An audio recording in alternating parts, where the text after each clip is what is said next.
Hello दोस्तों, कैसे हो आप लोग। आप सभी अच्छे होंगे, मजे में होंगे। मेरा नाम है सोनू कुमार। आज लोग पढ़ने वाले हैं क्लास 7 साइंस का एक नया चैप्टर जिसका नाम है nutrition in living organism plant. मतलब हम लोग इस चैप्टर में क्या पढ़ेंगे, प्लांट के बारे में और उसके न्यूट्रिशन के बारे में। प्लांट के न्यूट्रिशन के बारे में इस चैप्टर में हम लोग पढ़ेंगे। तो सबसे पहले देख लेते हैं न्यूट्रिएंट्स क्या होता है। न्यूट्रिएंट्स क्या होता है, the basic component of food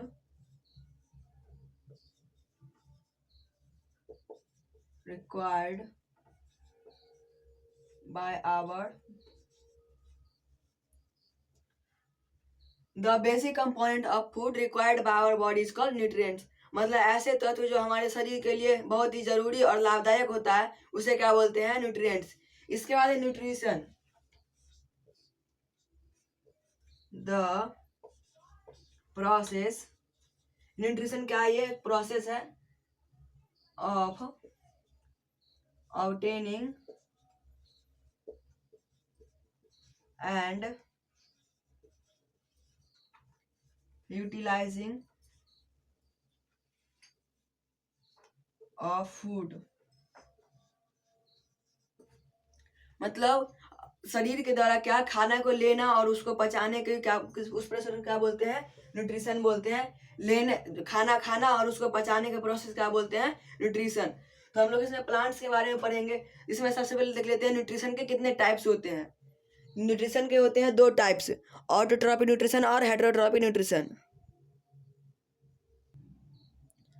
autotrophic nutrition और हेटेरोट्रॉपिक न्यूट्रिशन। ऑटोट्रॉपिक और हेटेरोट्रॉपिक है, दो टाइप्स होते हैं न्यूट्रिशन के। तो ऑटोट्रॉपिक मतलब क्या होता है,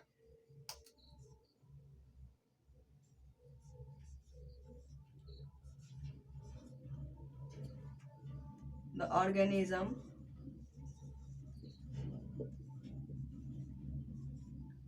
which makes their own food are called autotrophs। मतलब ऐसे ऑर्गेनिज्म जो अपना खाना खुद बनाते हैं उसे क्या बोलते हैं, ऑटोट्रॉप्स। और वो ऑटोट्रॉप्स कौन कौन से हैं, एग्जांपल के दे।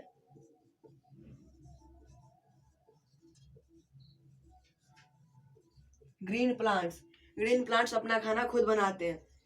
और वो कौन सा न्यूट्रिशन न्यूट्रिशन को फॉलो करते हैं, ऑटोट्रॉपिक न्यूट्रिशन। ऑटोट्रॉपिक न्यूट्रिशन किसे कहते हैं, द प्रोसेस। और ऑटोट्रॉपिक न्यूट्रिशन, ऑटोट्रॉपिक न्यूट्रिशन किसे कहते हैं, ऐसे न्यूट्रिशन को जो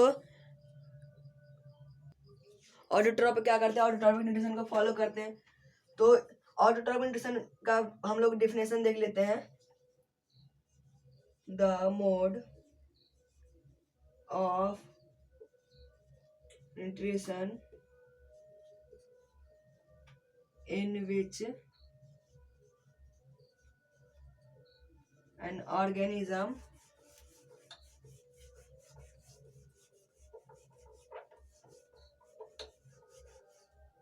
make their own food। मतलब ऐसा मोड जिससे खुद खाना बनाता है उसको क्या बोलते हैं, उस मोड को बोलते हैं ऑटोट्रॉपिक न्यूट्रिशन। और हेटेरोट्रॉपिक न्यूट्रिशन क्या होता है, उसका ठीक उल्टा। हेटेरोट्रॉपिक और ऑटोट्रॉपिक आप डिटेल में देख लेते हैं। तो सबसे पहले ऑटोट्रॉपिक को डिटेल में देखते हैं हम लोग। क्या ऑटोट्रॉपिक न्यूट्रिशन को डिटेल में देखते हैं। तो ऑटोट्रॉपिक तो हम लोग समझ गए, जो ऐसा मोड जिससे खाना खुद बनाता है और ऑर्गेनिज्म, उसे क्या बोलते हैं, ऑटोट्रॉपिक न्यूट्रिशन। उसके बाद आता है, उसमें दो टर्म आते हैं, फोटोसिंथेसिस और इक्वेशन ऑफ फोटोसिंथेसिस। जो फोटोसिंथेसिस क्या होता है, ऐसा ऐसा होता है process, the process by which organism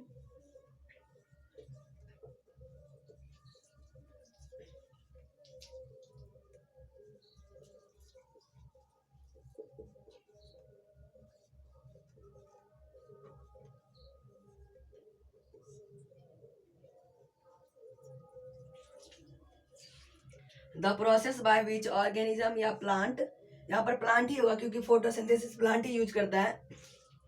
make it on food, मतलब उससे अपना खाना खुद बनाता है, ऐसे प्रोसेस को क्या बोलते हैं? फोटोसिंथेसिस बोलते हैं। इसका इक्वेशन ऑफ फोटोसिंथेसिस, मतलब फोटोसिंथेसिस का इक्वेशन क्या है? तो इसका इक्वेशन है CO2 plus H2O in the presence of sunlight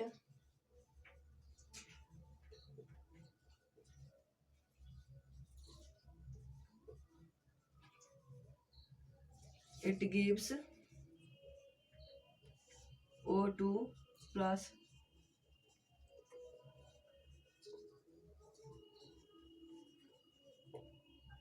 मतलब CO2 प्लस H2O, मतलब CO2 मतलब कार्बन डाइऑक्साइड प्लस H2O मतलब वाटर, और सनलाइट और क्लोरोफिल। मतलब प्लांट को क्या क्या चाहिए खाना बनाने के लिए? CO2 मतलब कार्बन डाइऑक्साइड चाहिए, वाटर चाहिए, और सनलाइट और क्लोरोफिल भी चाहिए। क्लोरोफिल कहाँ होता है हम लोग उसको भी पढ़ेंगे। सनलाइट, उसको CO2 मिलता है कहाँ से वो भी पढ़ेंगे। H2O कहाँ से मिलता है वो पढ़ेंगे। सनलाइट कहाँ से मिलता है वो पढ़ेंगे। और फिर ऑक्सीजन और कार्बन डाइऑक्साइड के बारे में भी हम लोग अब डिटेल में पढ़ेंगे। तो सबसे पहले हम लोग देख लेते हैं रॉ मटेरियल क्या है और प्रोडक्ट मटेरियल क्या है फोटोसिंथेसिस का। प्रोडक्ट मतलब रॉ मटेरियल क्या है? CO2 मतलब कार्बन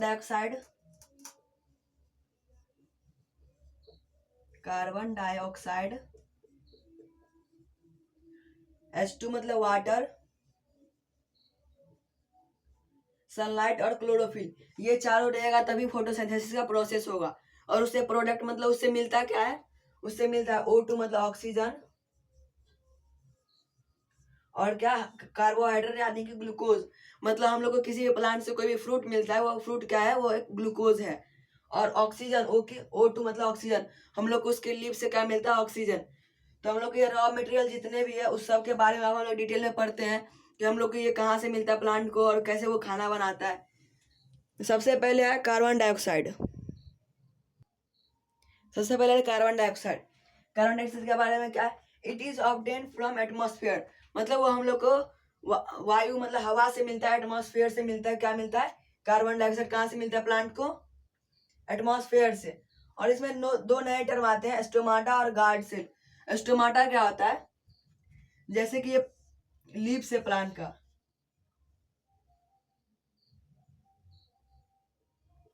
इसमें क्या होती है? इसमें छोटे छोटे छेद होते हैं और उसी छेद को क्या बोला जाता है? उसी छेद को बोला जाता है स्टोमाटा। और जैसे ये स्टोमाटा है, स्टोमाटा चारों तरफ से गार्ड सेल से घिरा होता है। गार्ड सेल मतलब जिस सेल से घिरा होता है उस सेल को क्या बोला जाता है? Guard cell. तो स्टोमाटा वही है जिसके थ्रू ये छोटे छोटे छेद को स्टोमाटा बोलते हैं। और इसका फंक्शन क्या है? It help in transpiration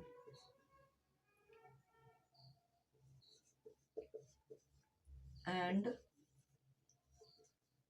exchange gases. ये ट्रांसपिरेशन में मदद करता है, मतलब प्लांट में अगर एक्सेस वाटर हो गया तो उसको कम करता है, उसको उसके थ्रू वो वाटर बाहर हो जाता है प्लांट से। और एक्सचेंज गैसेस, और वो गैसेस का भी एक्सचेंज करता है, जैसे कि कार्बन डाइऑक्साइड लेता है और ऑक्सीजन छोड़ता है, उसी को बोलते हैं एक्सचेंज गैसेस। वो उसी के थ्रू क्या करता है? ऑक्सीजन बाहर करता है और कार्बन डाइऑक्साइड लेता है। इसका गार्ड सेल हम लोग समझ गए कि स्टोमाटा जैसे कि ये तो उसको चारों साइड से जो घिरा होता है उसी चारों साइड के जो सेल है उस सेल को क्या बोला जाता है? Guard cell.